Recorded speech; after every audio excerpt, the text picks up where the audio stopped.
Hello, Ryan. Hello, Rachel. How are you? Oh, I'm learning as we go along. And Rachel, you, by your profession, is in teaching, so you can teach me some important lessons about life, about terror, perhaps? I don't think that's my particular discipline. What is your particular discipline? Is it Yum Yum? That's one of them. Is that what your PhD is going to be in?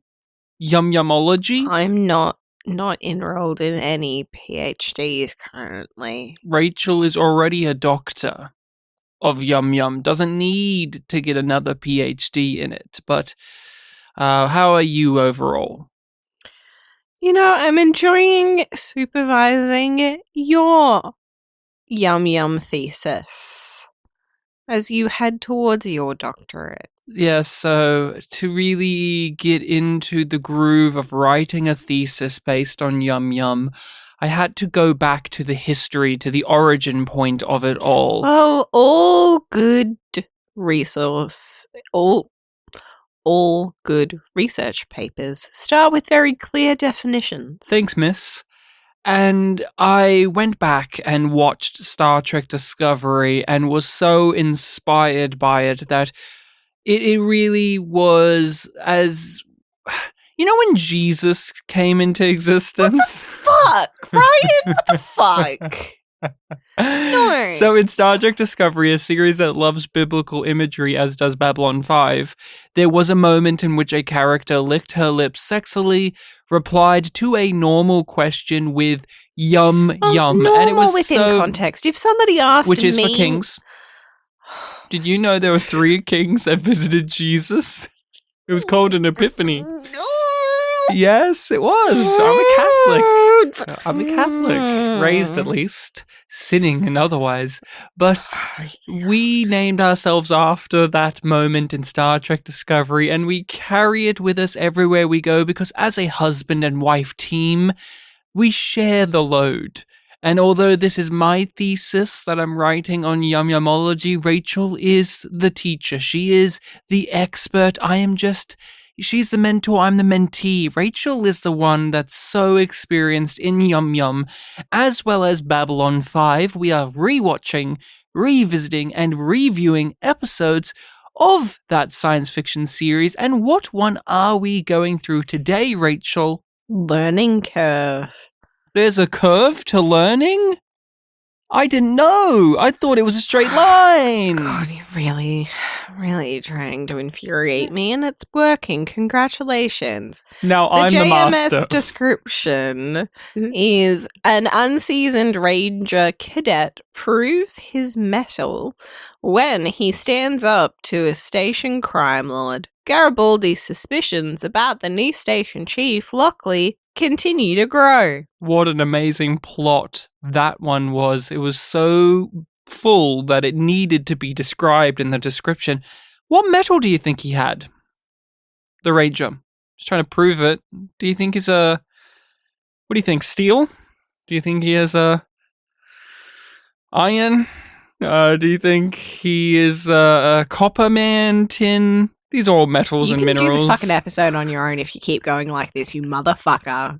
You mother trucker. Oh yeah, please censor yourself. I know children listen to this podcast.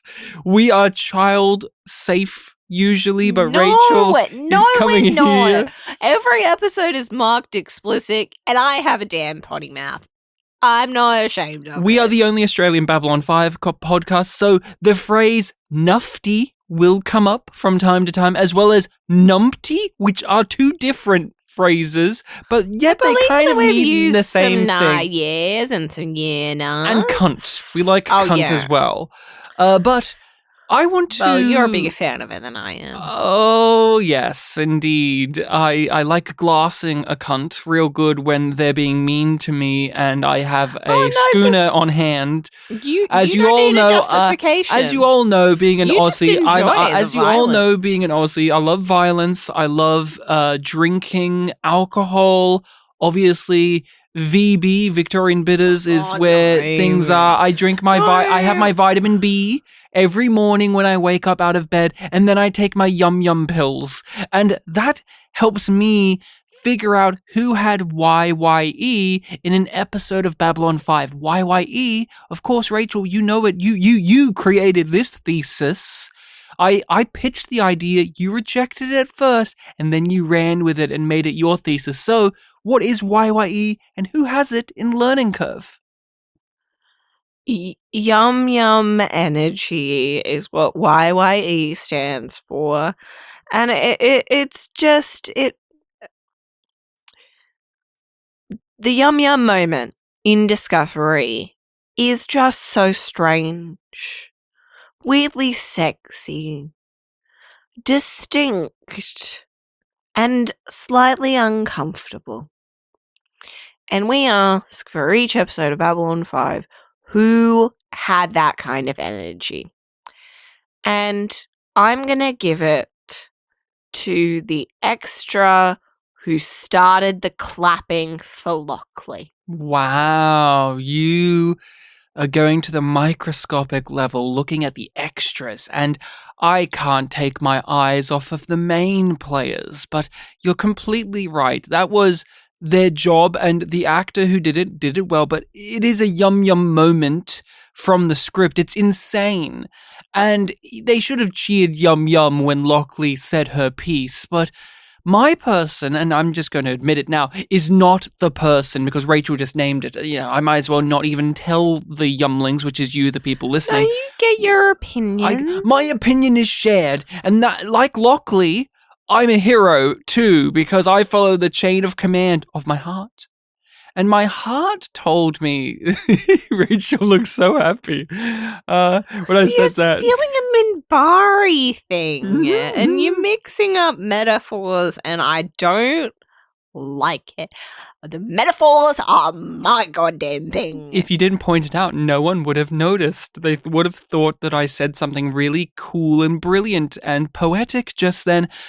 But I really had to give it to that one woman that they used as the honey trap for Zach. Oh, yeah. Whose last name is the reason I chose her, which is Tea Garden.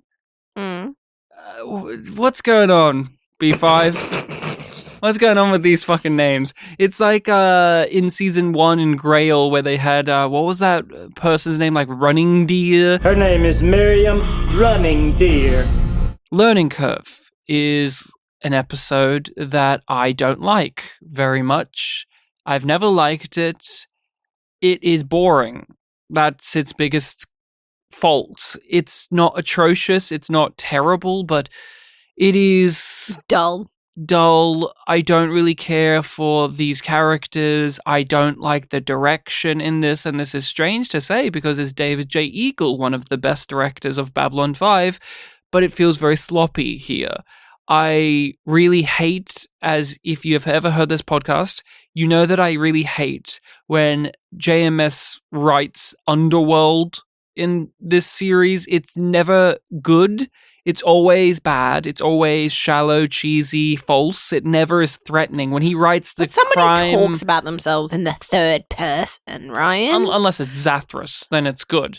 But because he's literally under the world. Oh, I thought I was talking about talking in third person. But I just can't tolerate, like, it's just impossible to get on board with JMS writing crims, with criminal characters. It's like with crims. They're just from a different time. And not in a good way either. I can see the 1940s style to them, but they don't even feel genuine to then either. No, it just doesn't gel. And I'll throw it over to you, but I just want to lob this at you, and maybe this can get you running. Ooh, yeah. It always felt like this was a backdoor pilot type episode. It was like, can we try and do a little thing with the Rangers? And there is obviously a Rangers movie that is terrible that awaits us in our future. And does it? Tania is one of the characters in that movie, played by a different actor, but same character. Is it in my future? It is in your future, as is it in mine. Maybe. But Maybe if that is in my future, then you getting yum tattooed on your butt is in your future. So no, it's all good. I'm not doing that. You already committed to this podcast, so sorry. You're going to be there for the lost tales as well, and they won't be lost when we find them. But what do you think? They can stay lost. But that's the joke. That's the joke. Thank you. Please clap. Please clap. Yeah, just like they did in the mess hall. Rachel brought it back, and that's why she has a PhD in Yum. No, it's just because I started earlier. True. Thoughts on learning curve? History with it as well? It's fine. I forget about it. I don't care for the characters. I love Delenn in it though. Like, I don't care for the new characters. I mean, Delenn's great. Really big fan of her. Love what she does. Love her work here. I like the idea of the two Mbryo Ranger teachers more than I actually like them. I like their dynamic quite a bit though. They're snarky. Yeah. Chalk and cheese, man. Chalk and cheese. And it makes them in Mbryo a little less stoic than they've previously been. Just a little bit more. They're dynamic in a way that the Mbryo that we've met haven't always been. They're more personable. Yeah. But not a fan of this one. No. What do you think it is that holds it back? Because we have had episodes that have taken this approach. We just had a view from the gallery where it's, hey, let's look at a normal B5 story from a different angle with different people coming in. Or we had the Brad Dourif episode where, hey, here's Brother Edward and we get this whole little thing from his point of view. We've had these be successful. So what is it about this one that has a roadblock for us, do you think? The underworld part. We just don't like the way that JMS writes that stuff. It's just too hammy. I get that, and I obviously feel it. I just don't care about the Rangers. I've never have. People really love the Rangers. I think they're cool. I liked Marcus as well, but and the Rangers serve a necessary function, but I just don't care. I don't like them really enough to want to follow them for an entire episode in this way, as well as a whole series based on them. Hence, that movie that we mentioned briefly a moment ago does not have any appeal to me, even more so. I just don't care.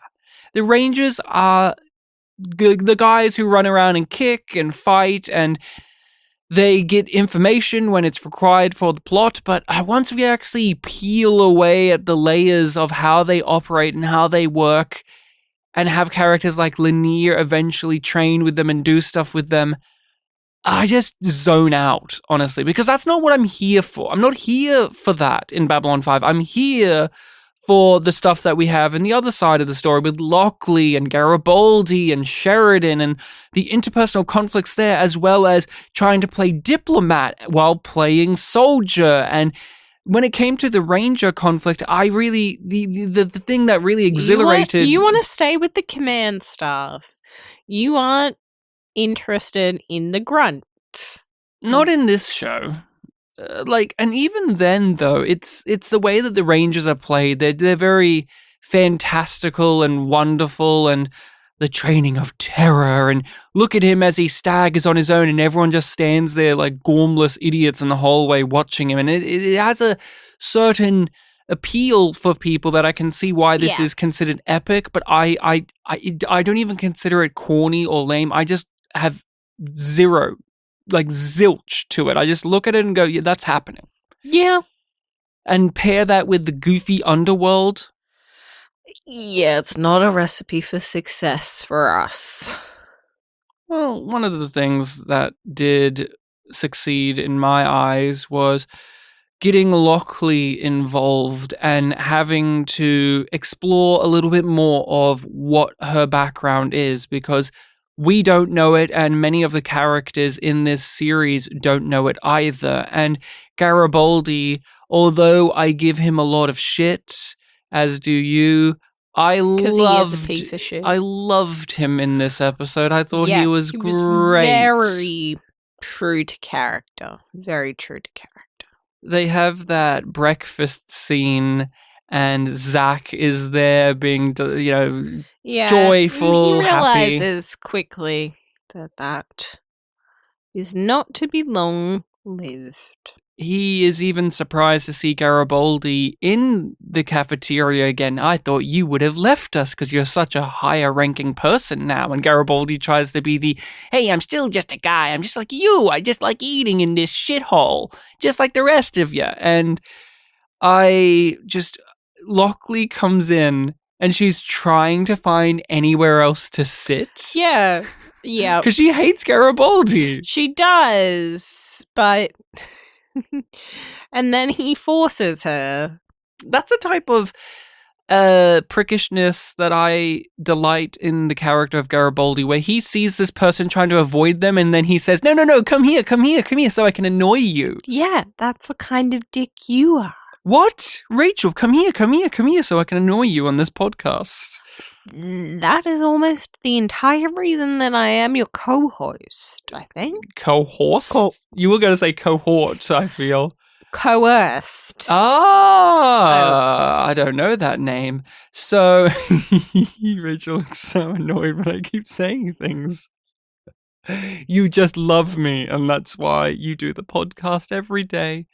But Lockley is trying to avoid them, Rachel, and Garibaldi forces her to come over by peer pressure, which is relevant to the scene because by the end, she flips the peers around to her side, which is what we call a power move against Garibaldi, because Garibaldi is weak to social pressure. He crumbles very easily, even though he finds himself to be a loner a lot of the time. He really is a social bug. But they have breakfast together, and can we just talk about Lockley being a freak? Because she comes over with this massive tray of food. She's got this is breakfast, by the way, and she's got 500 meals on this tray. She's got pancakes, she's got fucking who knows what else. She's got this giant thing of coffee, but she's also taken the entire thing of sugar. And I looked at it. Scoggins, you're a mad woman, okay? Because this is on her. Unless David J. Eagle or JMS came over and said, hey, Lockley would have half of the thing, half of this complete jar of sugar in the coffee. She put so much in there. I couldn't, and it was in one shot. It wasn't as if it was a continuity thing. No. Between cuts. I just want to add, Ryan has been looking forward to bringing this up in a public forum almost since we started this show. He's just like, you know what? I finally get to air this gripe. Genuinely, that's not a joke. It's not a gripe, it's an observation. One of the first things that he mentioned when we were starting. It's just like, yes, we're going to go this and this and this, and then we get to season 5, and, Lockley will turn up, and what the fuck does she do with that food?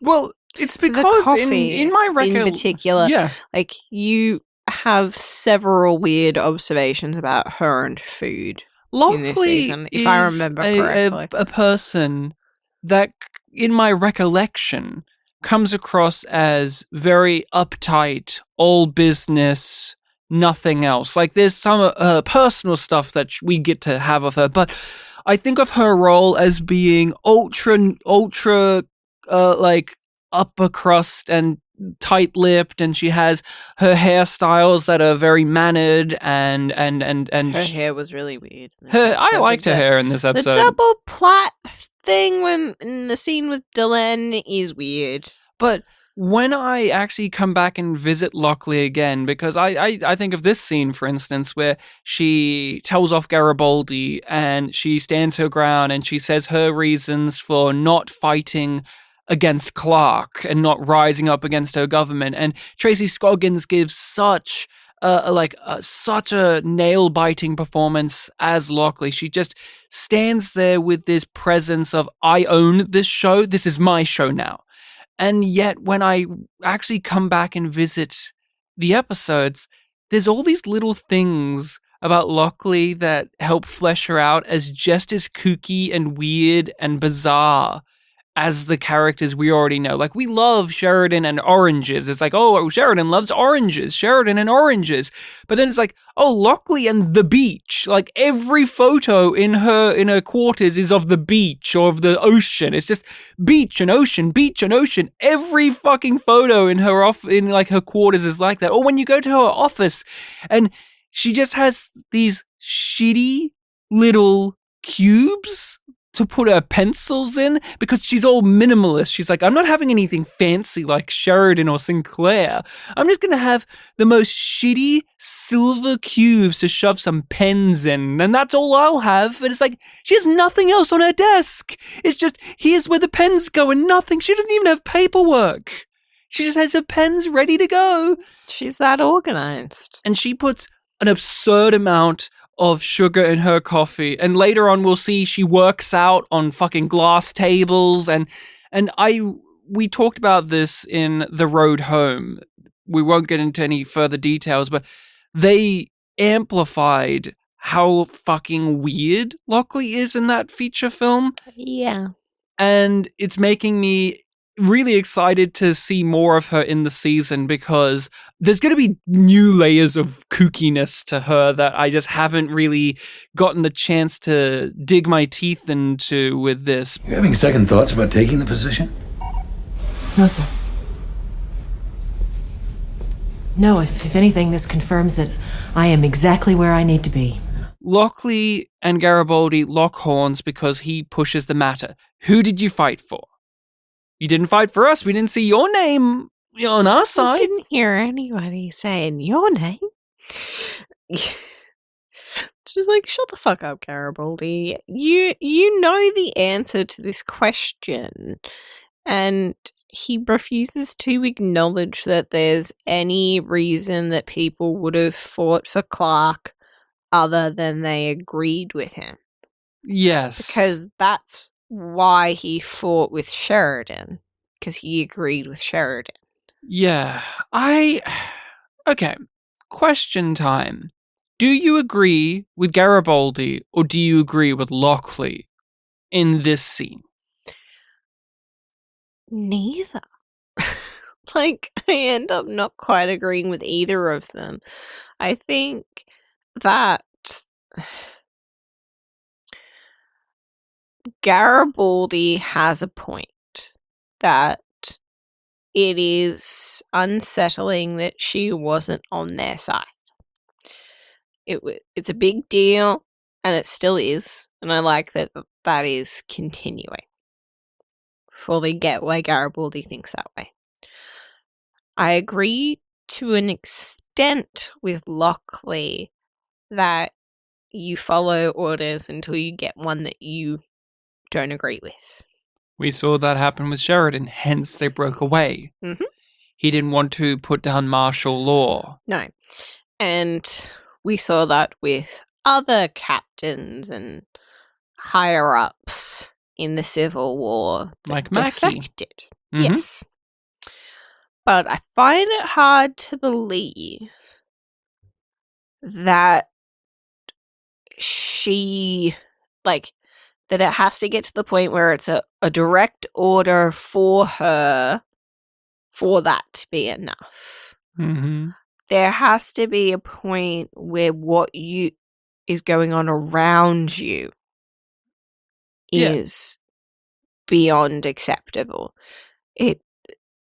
But she refuses that point because Garibaldi pushes on that. He actually confronts that issue directly, and she rebukes it. She obfuscates it and makes it way more about the individual rather than the whole. And I find that super interesting for her because I'm a soldier. I only really understand three words. Three things, yeah. And if I disobey one of those things, the other two don't mean anything. Yeah.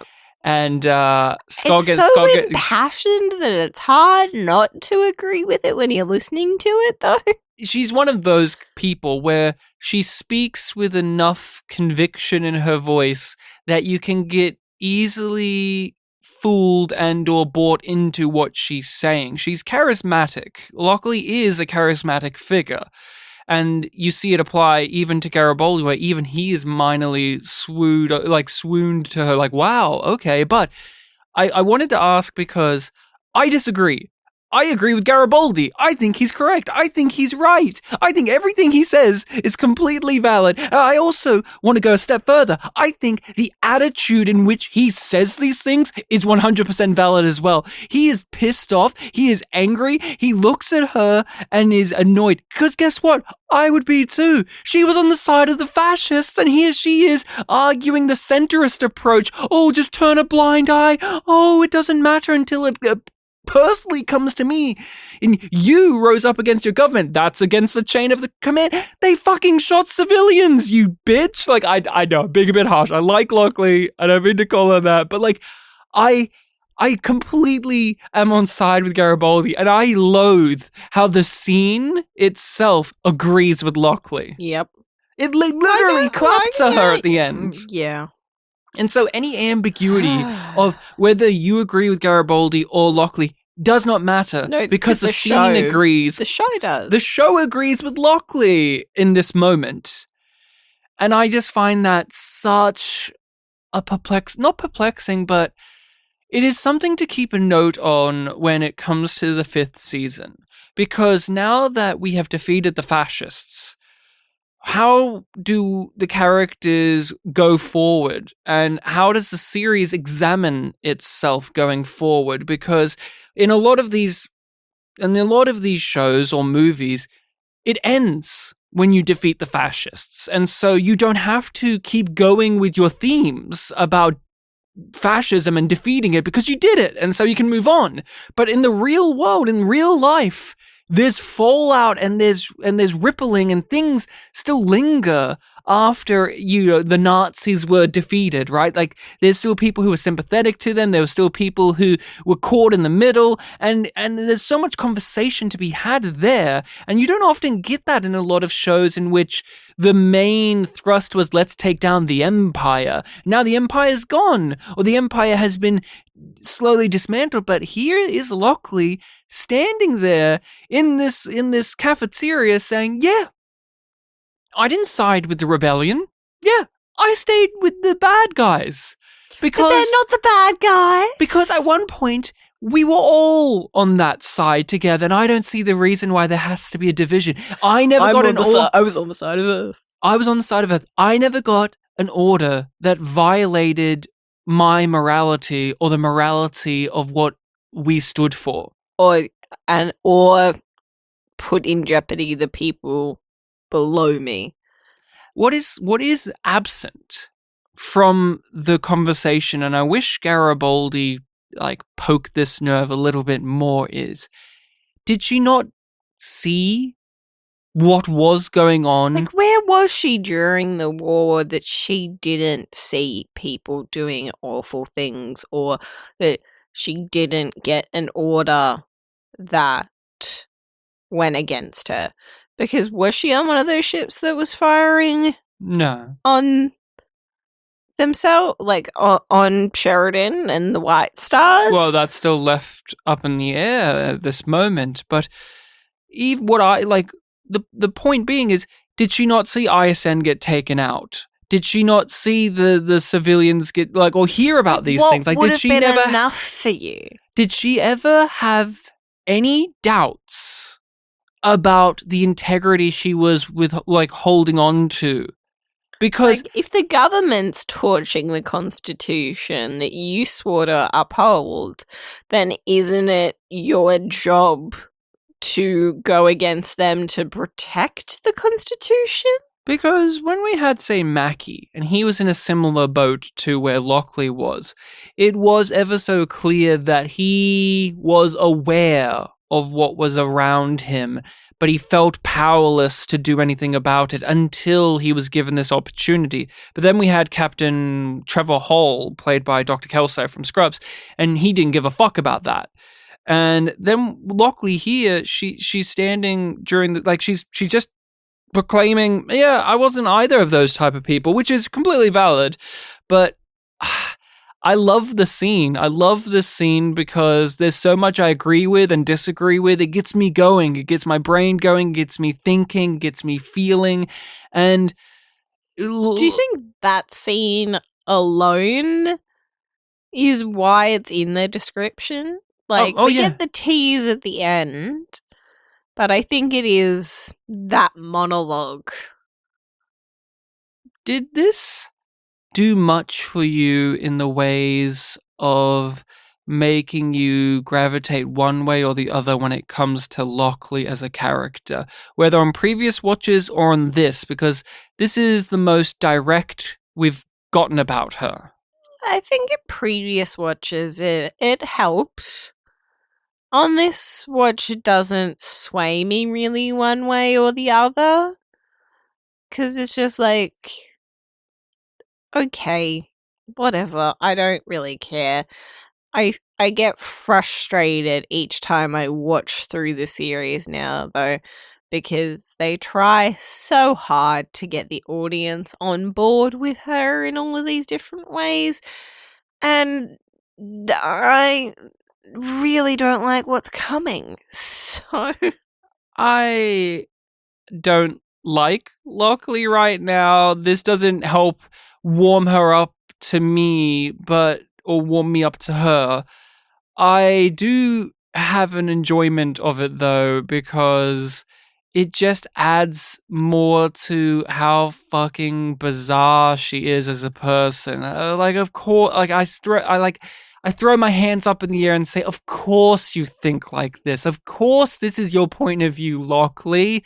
Of course it is. It makes complete sense. And that's why it's effective, is although we've only known this character for a limited amount of time, it lines up with what we have seen her do. Yeah, it feels right. And that's the thing about Lockley that I really appreciate is it's not very much emphasis on telling us. It's more emphasis on her actions informing us. So her taking this stance and being feeling brave enough to look Garibaldi in the eyes and tell him to go fuck himself, and this is my belief system. Now you better get on board with it or get off my station. And she talks to Sheridan about this too, of, hey, I have no fear about dealing with Mr. Garibaldi, but he's on my list of things. He's not high up because I've got so much other shit to do. And Lockley is a taskmaster. And so the way we get to know her character is seeing her do her job, rather than having a bunch of scenes in this season thus far of her telling us expressly everything about herself. We're not getting her sitting down and saying, well, when I was a little girl, my dad and I would do this. So when I joined Earth Force, I joined it for this. No. She's too busy for that. She was here just to have breakfast and do some work, and Garibaldi grilled her. Mm-hmm. She's commandering. She's she's commanding and commandering.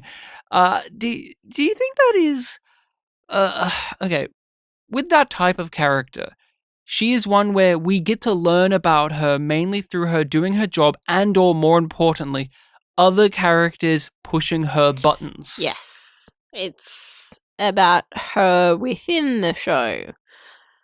And it is an interesting approach to characterization, and I think it works fairly well overall for Lockley.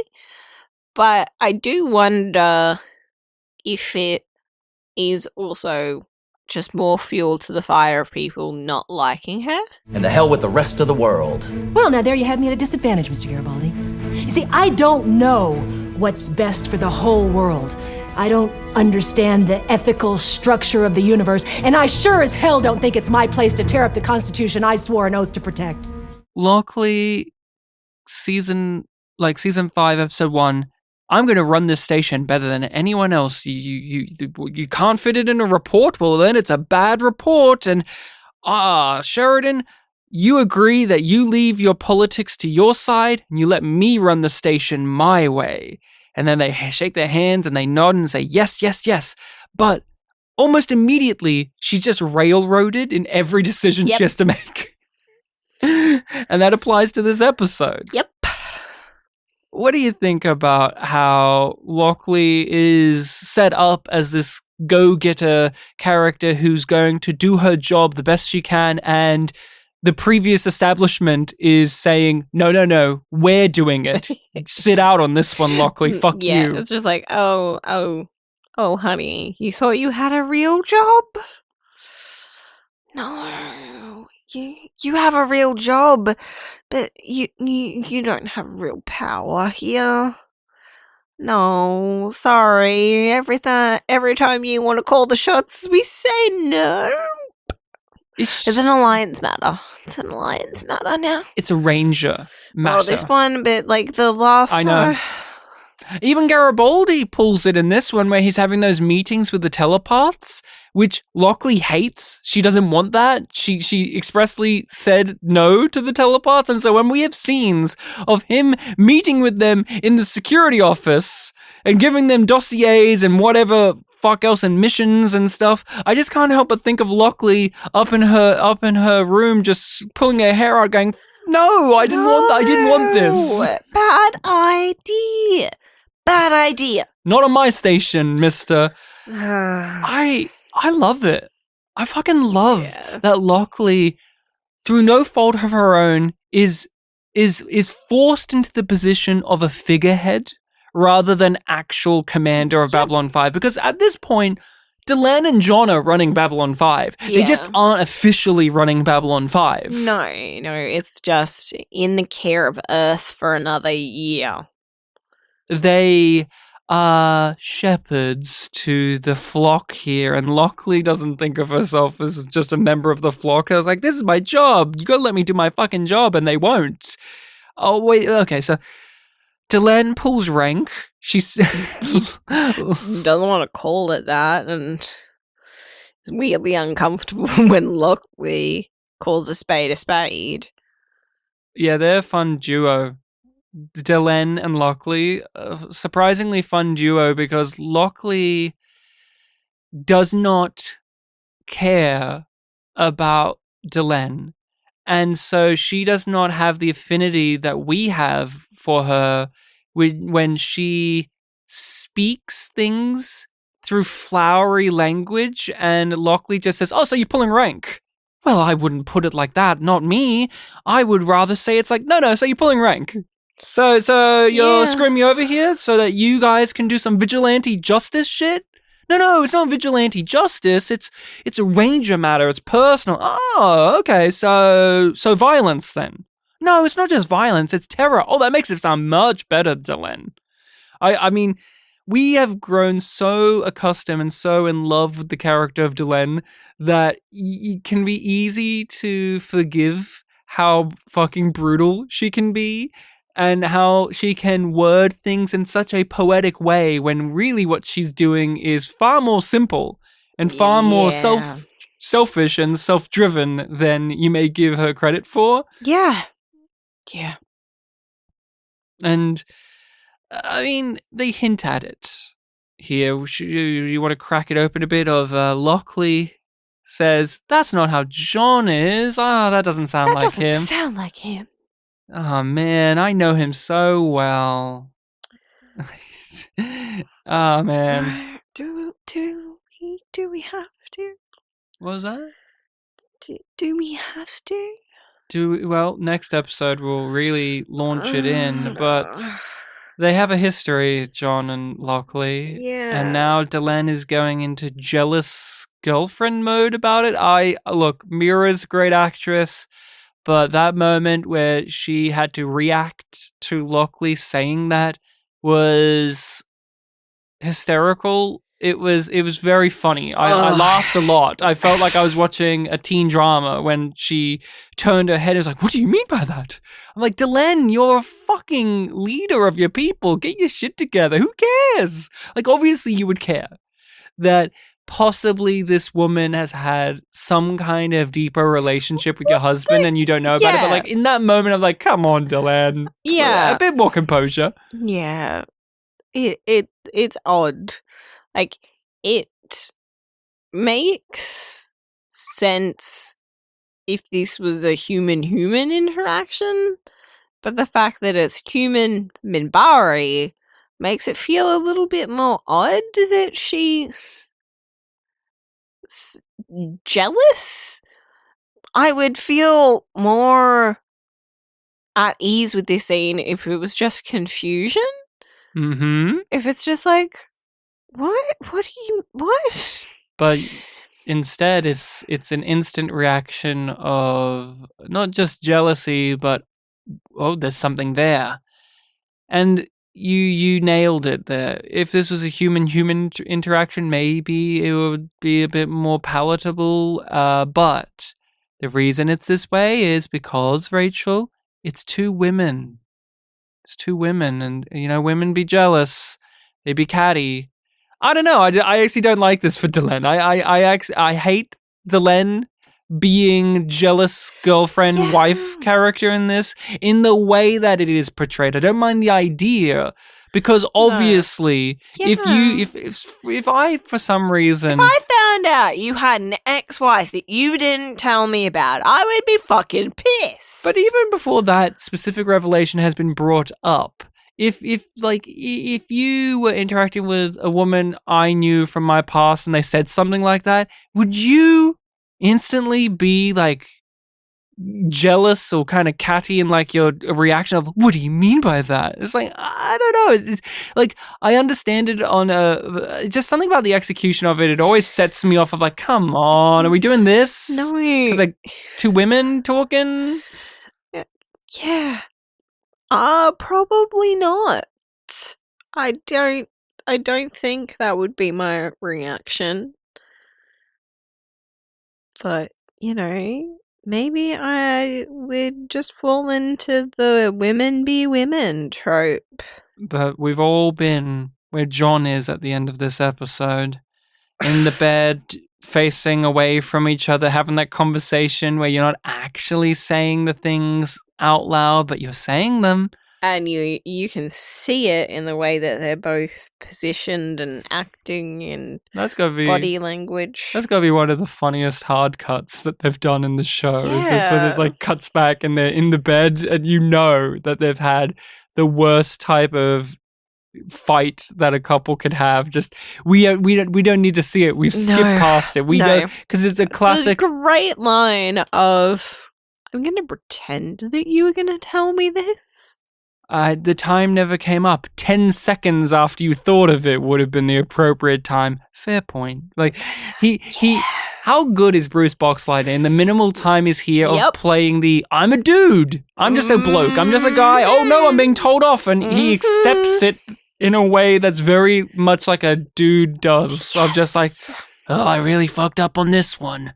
No one to blame but myself. Oh, well, like, he's such a hangdog expression in the bed when he's doing this. It's really amusing. Like, that part of it I like because it's played a lot more for comedy. But still, it's leading us into the mystery of Sheridan and Lockley's past. What could it be? Dumb. Yeah, we are on tenterhooks until next episode where they reveal?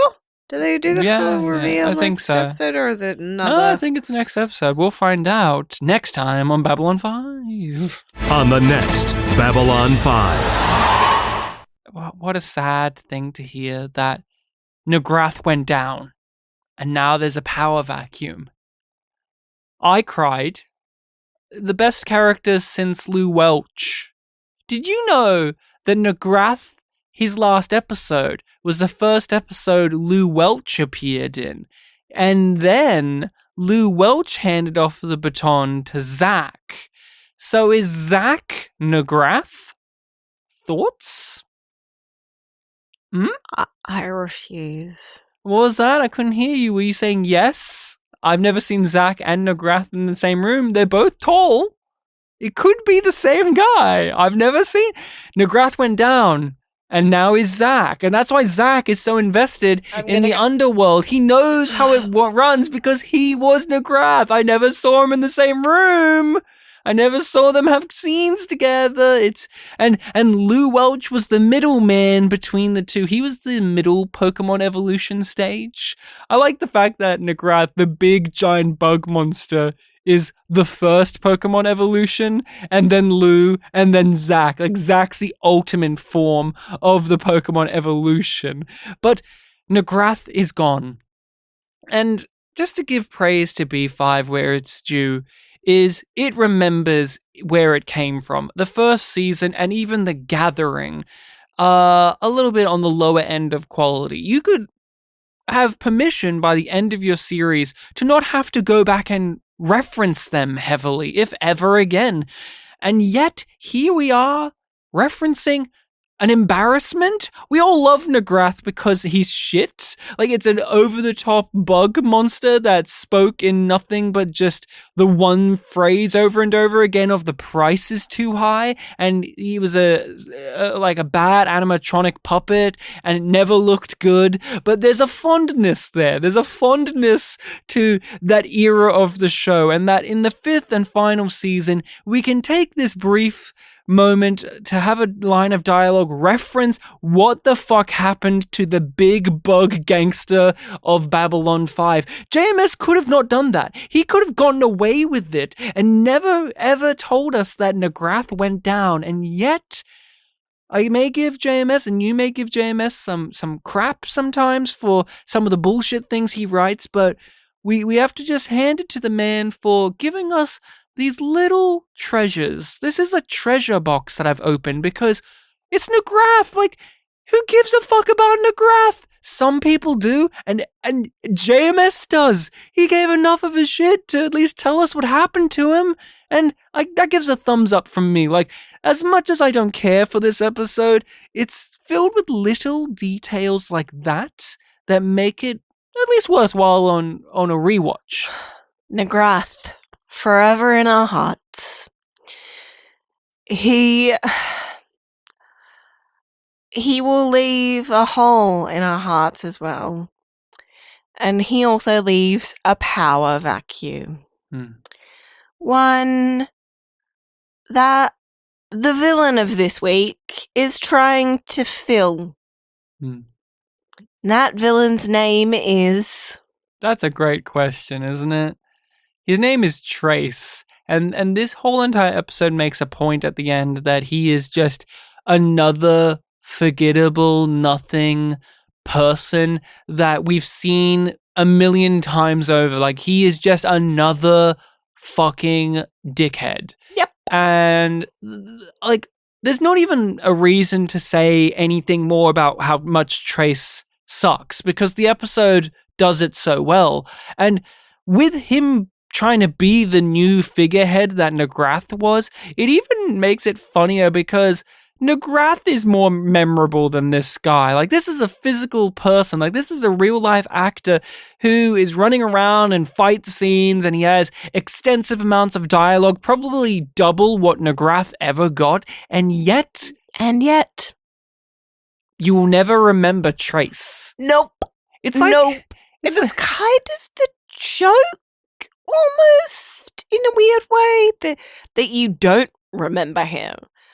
But then you don't really remember this episode either. I'm always like, oh, learning curve. That must be the episode with, Yeah. and then you fill it in for me, and I don't ever remember it. It's got Trace, who is a villain, and he is angry. Well, I wish to... The damn war. I really wish that it was a little bit more overtly comedic in the way that you just put out there, because instead, he is supposed to be a genuinely intimidating threat that could kill Zach Allen, that could create some new havoc on Babylon 5. And we don't care, because the series has never done a successful job when it comes to the crime side of this station. Where's Deuce? They acknowledge it. They pay lip service to it at least once a season. And you know what? This is better than Garibaldi going down below. Yeah. Like, it does have that, at least. What is it with science fiction shows trying to have the black market, the crime world, and constantly shitting the bed? Yo, black market of Battlestar? Yeah, it sucks. Yeah. They just can't get it. And a part of the reason to me is they're science fiction writers. They don't know how to write these people. No. So they go to a bag of tropes and cliches, and it will work because they always work. No, guys. No. And here we are. It always feels tired because it's so tropey. Does the episode even care about this? Like, it's a means to an end. And that's how I feel about so much of the story is JMS clearly had some speeches that he wanted to put in, some themes, messages, maybe even certain scenes, and this is created out of an obligation to fulfill those wishes. It doesn't come across as an episode that needed to be told or wanted to be told. It's built around moments, not a story. Because there are some good moments there, maybe shitting on Learning Curve, and yet there are things like the Lockley stuff that's great, or even Zach. Zach is great in this episode. Jeff Conaway does a marvelous job of playing Security Chief Zach Allen, in which... Great at his job, so much better than Garibaldi. So much better. You don't miss Garibaldi doing this. Not for one moment did I think, man, I wish this was Garibaldi doing this Garibaldi wouldn't have been like, and maybe it'll be you. It'll be like, and if there's any justice in the world, one of you will die next. One of you will die next. No. And I gotta get out of here because it stinks. Zach is more of a friendly presence. So when you see him having to do the cop stuff, it's you're watching him perform. You're watching the character of Zach put on a performance because he's not usually like this. But this is a side of him that does have to be for most of the day for him. Like every day he'll have to be this version of himself for like 80% of it. But we only get to see that for glimpses, while most of the time we get, I imagine, what would be the 20 to 30% of himself, which is just this schmuck guy who wants a pizza and hang out with his friends. And I mean, Jeff Conaway does such a good job. And every time they threatened to kill Zach Allen, I booed because why would you want to hurt Zach? He's such a nice guy. Leave him alone. And if you kill him, you're going to have not only the station down on you, but me, the viewer. I'll come in on that screen and beat your ass, Trace. I'll make you so forgettable that there wasn't even a plot this week. In fact, there was no episode called Learning Curve. It was just the next one. Some reason they didn't air this episode. It's a lost tale, you could say. That's a thing too, like, The Lost Tales feels like this episode, in which it's like a little story that isn't really saying much or doing much, but it's there. And like so it should you have have stayed a short story. Yeah, this is one where it could have just been a short story rather than a 45-minute long script, because what do you think about these Ranger characters? Because we've talked about so much else, but the thing that this is all about is the Rangers are here, and they are these characters. You get the teachers and you get the students. I'm not fussed. I wish that they'd done more with the coward Ranger. Yeah. Because he just kind of gets left. And I get that a part of that is, they're rewarding the brave one. Well, they fixed his inner terror. You see, his was an inner terror. So him getting a speech and a conversation about what a noble death is and how that doesn't exist and you have to find your place in the universe is the resolution to his conflict. So that was it. While the other guy he has to resolve his external terror, which is Trace. He doesn't feel resolved to me. When he's there looking on at after, like, Trace is defeated, he doesn't look like somebody who feels whole again. He doesn't look like somebody who's forgiven himself. Mm-hmm. Yeah, he gets the idea of what a good death is. And I understand that part of the arc, but it doesn't feel fully completed to me. I needed for the two Rangers to actually have a conversation at the end with each other. That's what you needed. They never converge again. No. It's like he let this one down, and then that one who got let down beat the ass of the guy that fucked him up, and then that's the end of their story. Like they just don't get their time to really talk to one another and say, this warrior who left this religious one to die because he was too afraid of dying a senseless death.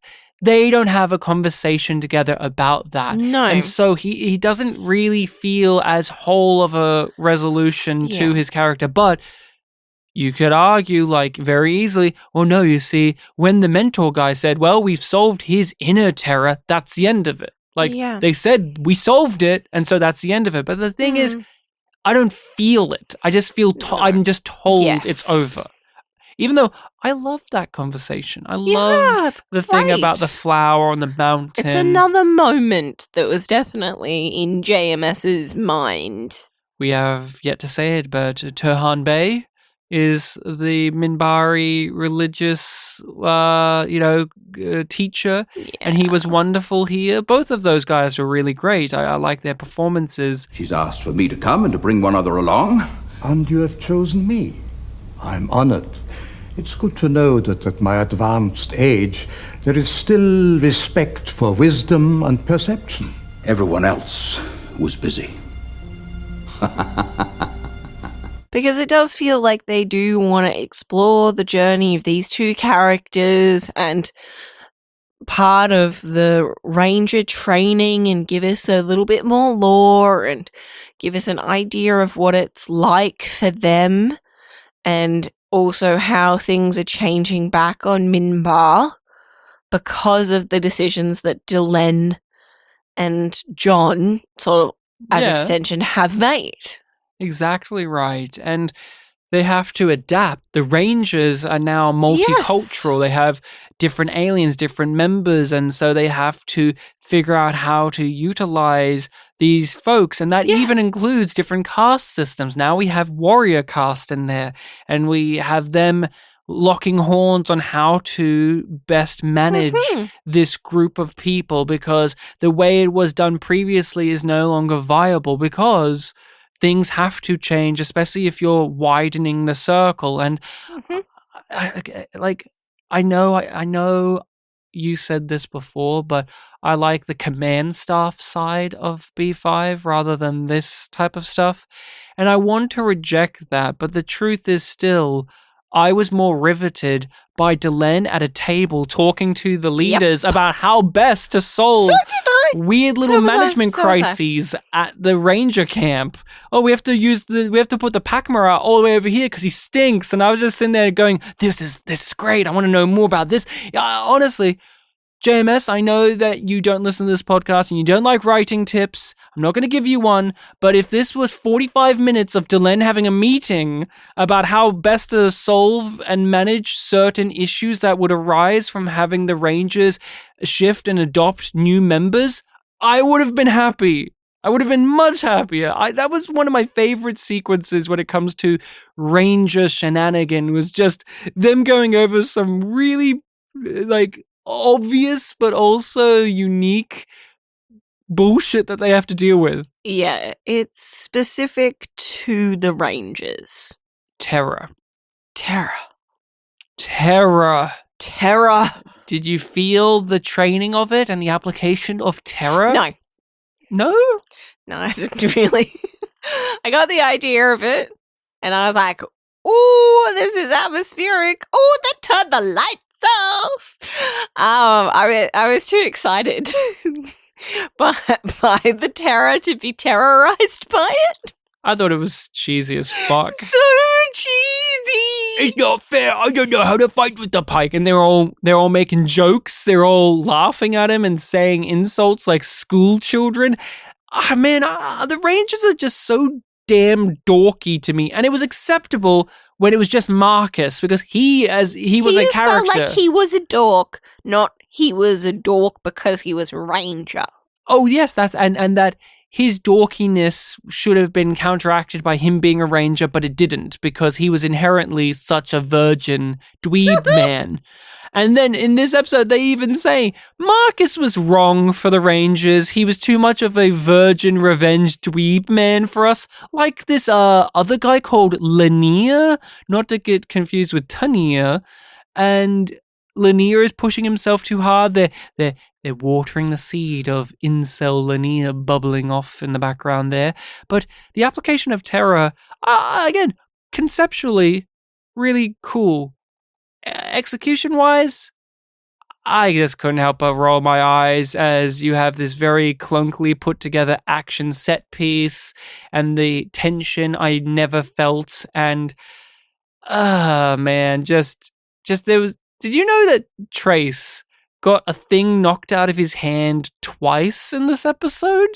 It was really weird that it happened twice. Like, they hit him in the hand 2 times in 2 separate scenes at very different points in the episode, and I just thought it was sloppy. I was just like, really? We're doing this again?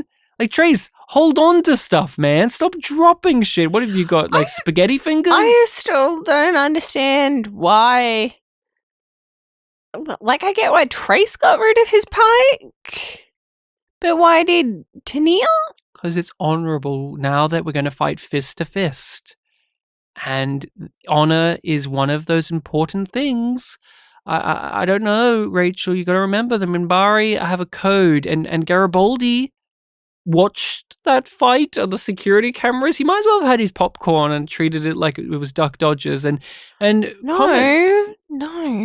No. You know what he should treat it like. What fighting sport? Oh, of course, it makes him think of his friend Walker Smith. Of course. Oh my God, the Muay Thai.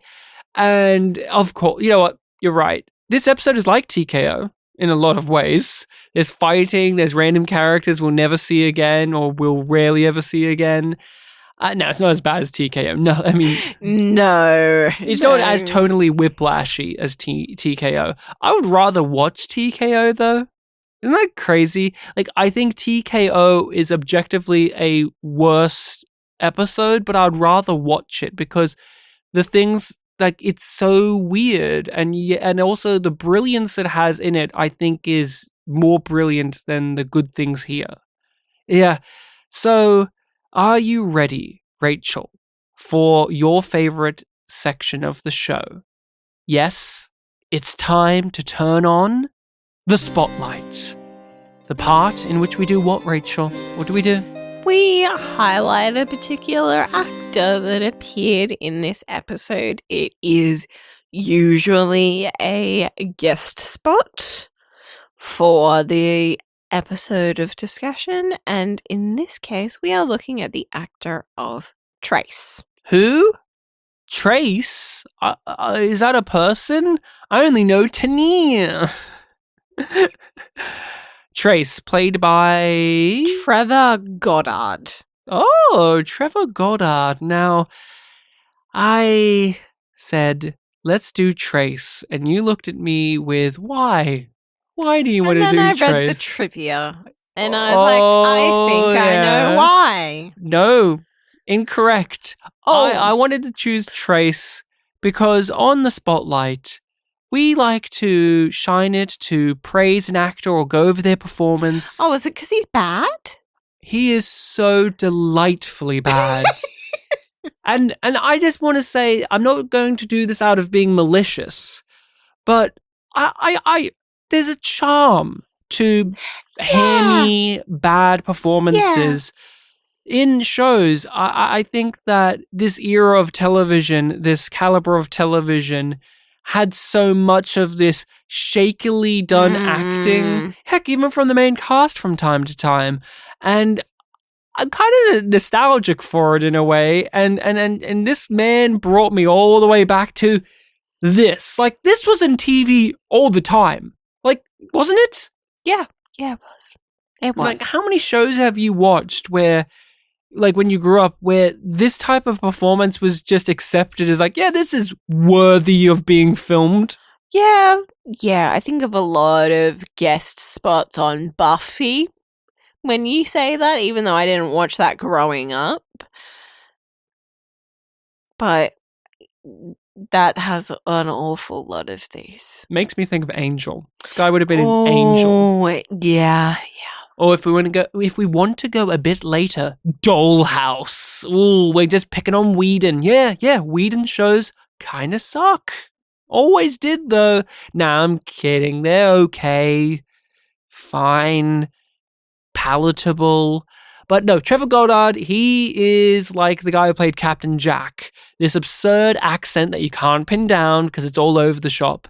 He is a mustache twirler. He is physically intimidating. Like, he's a big guy. Like, he has presence on the screen. He has a face that has seen shit. He is someone where they look at the headshot and you can understand why they hired him to play this thug gangster.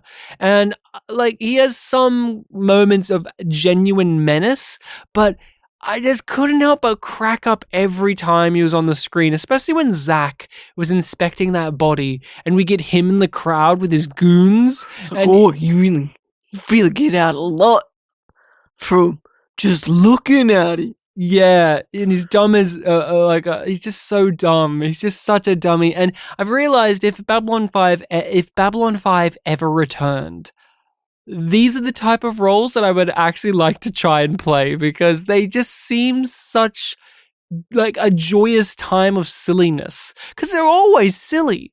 Like, this guy's as good as Bull from Night Court. This guy's as good as Deuce, William Sanderson. Like, those two guys are great actors. Like, Trevor Goddard, I'm sure, was a good actor. I've seen him in other material where the way he plays it is pitch perfect. Here, it's not, but yet at the same time, a guilty pleasure. What do you think? Yeah. I get what you mean. I'm laughing at Trace. That's my conclusion. He's pathetic. It's a pathetic character, and the performance is apt for it. Yep. Listen, the last place I had an operation like this was Beta 7. And there was a guy like Alan in charge of security for the whole colony. But a lot of guys under him didn't like him any more than we did.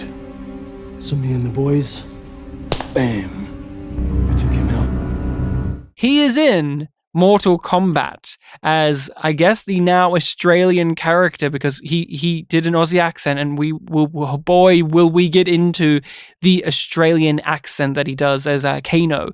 But I actually have seen him in a few things. So he was in a movie called Deep Rising. He was one of, guess what? Yeah. The baddies. And Deep Rising was a film that the director did that eventually helped get him The Mummy, that film franchise. And Deep Rising is a campy, fun, over-the-top B-movie schlocky time. It's actually quite enjoyable if you haven't seen it. And we've both watched the OG, the original Pirates of the Caribbean, where he is also in that. And he's funny. He only has a brief moment, but it's like he gets a comedic beat, and it's actually very well done. And looking at his filmography and stuff, he doesn't have the largest. It was just 40 credits on IMDb. But it is notable that he was in Jag. He was in like 45 episodes of Jag. Really solid amount. Like 4 or 5 seasons worth of Jag, which we all know stands for Jets and Guns. And I never watched Jag. Like, that was a show when it came on, I would switch the channel because it was boring as fuck. I was subjected to that show recently. Recently? When I went up to visit family. Everybody was jagging it? No, my brother-in-law had the remote. He was on his phone and he refused to change the channel because the next show was the one that he wanted to watch. He knew that the new fishing episode was coming up for, like, it's an Australian thing. Sure, I'll take your word for it. I don't know what she's talking about, but no, yeah. like, you know, the one Like where a they're fishing show? Yeah, it's like, we're going to fish in this spot and we're going to try and catch this fish. But this one was they're at a fishing competition. And that's only unique to Australia. If you have fishing shows, they're actually from us. And they're just doing funny accents that sound like your accent. But I agree, and I think that's funny that you were subjected to Jag. Yes, I was subjected to multiple episodes of Jag. Multiple episodes? Yeah, I thought this was like, oh, there's like an episode, like halfway through an episode. No. Oh my fucking God. Actually, it was 2.5. What? That's like 5 hours of Jag. So much fucking Jag. That's like lots of jets and guns, because that's what that stands for, by the way, jets and guns. And we've got to say it. He was in quite a few interesting titles. Yes. My favorite, the precursor to Tall Girl. He's in a movie called She's Too Tall. She is too tall, and the actress is only 6'1". And I guess that's too tall for a lady. Still shorter than me. Taller than you, Rachel. So, yes. Bridget Nielsen, who is in a bunch of things in her own right. She was, of course, Red Sonja in Red Sonja. But I just had to give everyone the knowledge that he was in She's Too Tall right after Some Girl, the film Some Girl. So he was in a couple girl-related films in a stretch of his career about them being some girl or she's too tall. Late 90s, early 2000s. I feel like there's quite a few film titles with girl in it. So have you seen him in anything of note other than the things that we have just gone over? No, I did see Murder, She Wrote in there, but I don't know if I've seen that episode. Yeah, I've never been a Murder, She Wrote head, but it does line up with where the casting gets a lot of talent from for Babylon 5. We've mentioned Murder, She Wrote a lot on the podcast, but yeah, he did a bunch of crime figure roles. Like, he would often play the tough or the heavy or the thug or the person who's Can we now talk about his accent?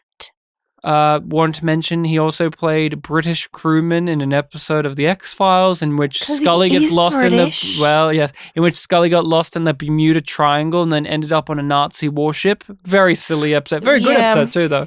But very silly. Yeah, you were very excited to see that. Rachel, I'm going to hand it off to you now. Tell us a bit about Trevor Goddard's life. This fucker. Like, he's dead, but I still feel comfortable saying that he's a fucker. Rachel, please. He is dead. Be respectful.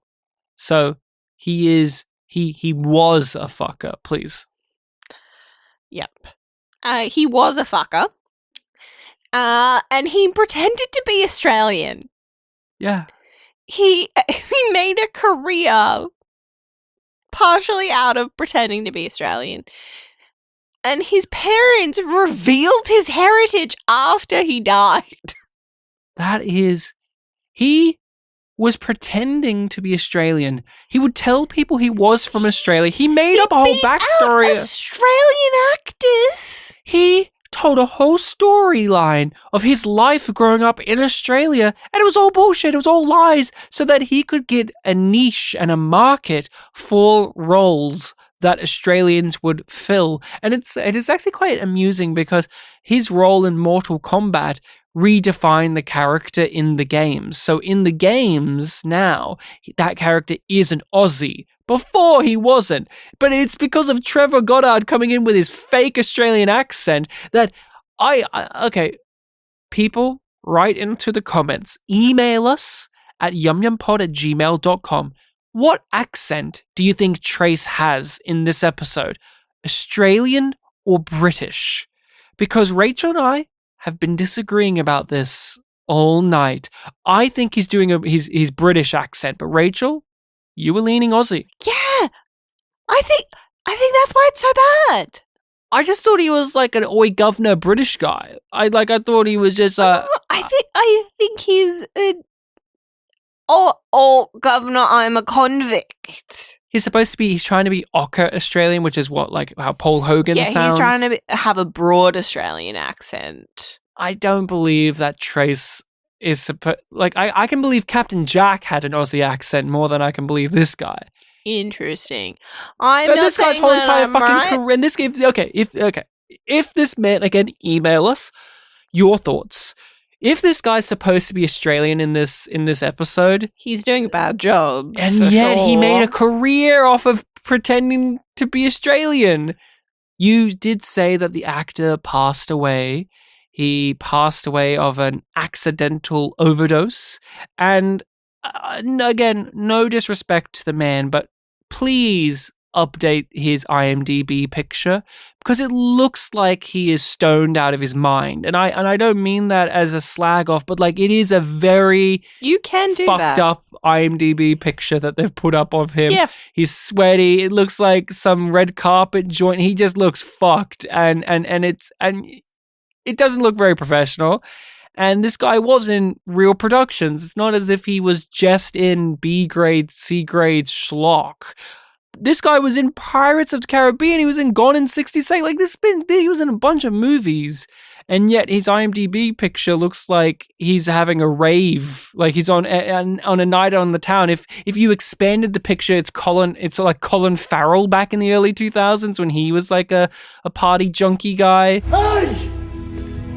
Who do you think you are? Who do you think you're playing with, huh? If you had to rate learning curve on our scale, on our curve. Yum. Yum is bad. Yum yum is good. Learning curve is a yum. What is it for you? Oh, it's a yum. This one's just boring, isn't it? It's just a dull episode.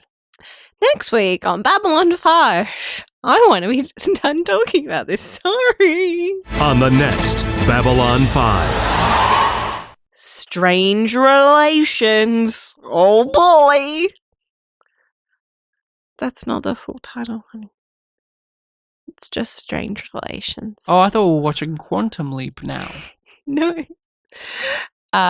Revelation of Sheridan and Lockley's past romance. What? What? I just thought they were friends. I thought they were scouts together. Fuels Garibaldi's suspicions. What? Meanwhile, the captain outwits Psycor cop Bester and Malari's new bodyguard turns out to be the last person he'd expect. Oh my god, Walker Smith! As his bodyguard? The skeleton of Keffa? Keffa's fucking rotting corpse, oh my god! Oh, he got skeletonized. Oh, it would be really funny if Malari's new bodyguard was someone that you... Body of Reefer? Oh, I was gonna say if it was that one alien bodyguard that Jakar hired from Nagrath that got killed. It's the same guy, and you get to hear Londo say, "Oh yes!" I can't do Londo doing the Jakar. Oh yes, but that is our discussion on learning curve. Learning curve. Did you learn? Did you learn? Answer me. Answer me, Yumlings. I'm waiting for an answer. That's not okay. Fine. You can keep it to yourself, but I will be grading this later. Well, yeah, as a PhD student, you do run a couple of classes. Of course I do. Look. I'm not just a student. I'm also a teacher of our social media, where we give you lessons each day on what we're up to, on what we're posting, on what we've found, any little things we do give you on our social medias under YumYumPod or YumYumPodcast. And I'm going to be reading through those emails again, yumyumpod@gmail.com, to see what you think of Trace's accent, as well as if you have any thoughts, questions, queries, or concerns to lob our way. And Rachel, we are people who work together not only on the main feed, but also on a Patreon feed. Where we have bucket loads of content. So much for you to listen to. It's wonderful. If I do say so myself. We are doing a bunch on there. We are going through The Expanse for the first time. So if you want to hear that now, then head on over to there. We have a huge back catalogue where we've talked about so much. We talked about the X-Men movie franchise. We're going through the RoboCop movie franchise. We have a group Discord that you get to be a part of when you join. But other than all of those plugs that you can find in the description of the episode, we better be going now. Let you have time to recover from the terror we gave you of Yum Yum. And the terrible news that Negrath was taken down. There's no good eating to you this week because that is the most... We are in mourning. I haven't mourned this hard since Warren Keffer died. Mr. Cannonball,